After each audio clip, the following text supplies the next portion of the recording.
Yo, what is up, everyone? My name is Dom, and we're here to talk about unusual options activity. Alright, disclaimer, this video is for educational purposes only. The statements made in this programming are solely the opinion of the show and are not a specific inducement to make an investment. One must perform their own due diligence and realize that all investments carry a risk. There's no guarantee of profit.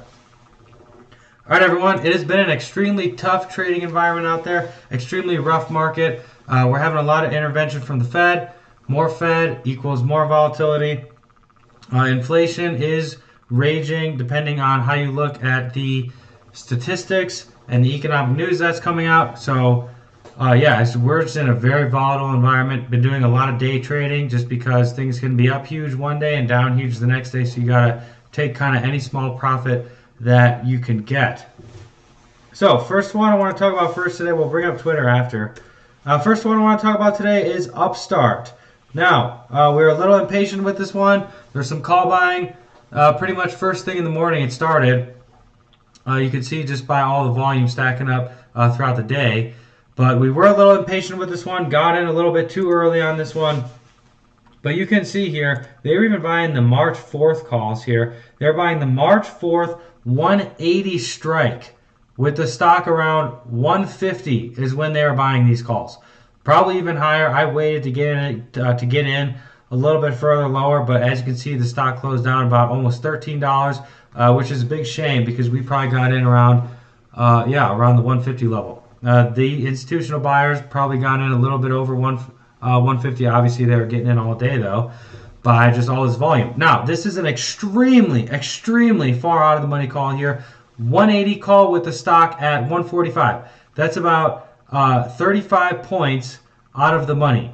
So these people are betting that Upstart is either going to make a huge move right after they buy the calls within the next day or so, or the stock is going to be above 180 on expiration, which is in 2 to 3 days. So extremely, I wouldn't say risky trade, but extremely low probability trade. So why would somebody be coming in, or multiple people be coming in and buying these calls? That's why I decided to take a flyer. It just makes you think, is there some kind of news that's going to be popping off here? I have no idea. So what I decided to do here is I got in the March 11th 180 calls. It says position here. Usually there's a little position tag over here. I'm not sure why it says that. But we are in these calls here. I decided to get in the 180 next week expiration calls. Give myself a little bit more time. Had to outlay a little more premium. But I was fine with that. So let's take a look at the chart here. This stock has pulled back a huge amount. I think the stock is actually very undervalued here. You can see it kind of had a little bit of a double top here. Not really technically what I'm looking for, but this might be a play on the Fed. The Fed coming out and saying something that is dovish.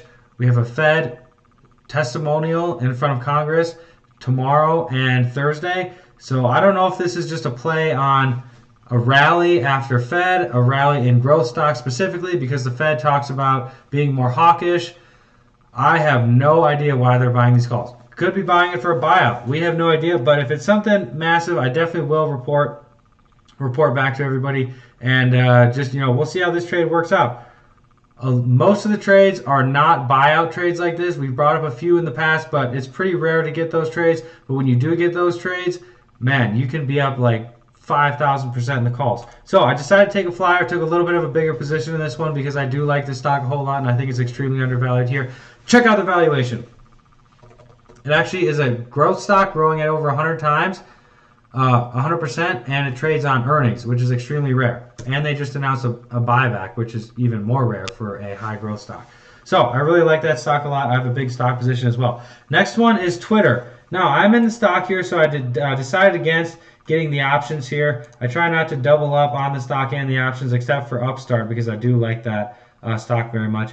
But you can see there was a little bit of some volume here in these March 4th ones. There was some call orders going on. But there really was some big call volume here in these March 18th 40, 42 calls. Might be some people spreading those off there, buying the 40, buying the 42. I just saw some nice orders that I liked in the 40 calls. So once again, we're not in these calls. This could be a good one as well. This stock has pretty much, it's pretty much at where it was during the crisis middle of the pandemic pretty much, which is pretty amazing. This stock is down 80 to 35. Now I have a loss in the stock. Probably bought the stock around 50 or something, but I'm not too upset with that. Definitely willing to hold it, and market conditions have been pretty gnarly. So all you can do is just kind of hold your long-term investments, and obviously listen to the earnings calls, while follow the news on the stock, and just stay in the stock if the fundamentals are strong. And that's how I feel. But there was some call buying in Twitter. I like those orders. Maybe some. It looks like some people are expecting a nice move in that stock. So thanks for everyone who's been subscribing. Make sure to subscribe if you haven't already. Make sure to click the like button down below. Thanks for everyone who's showing the support. We'll see you in the next one.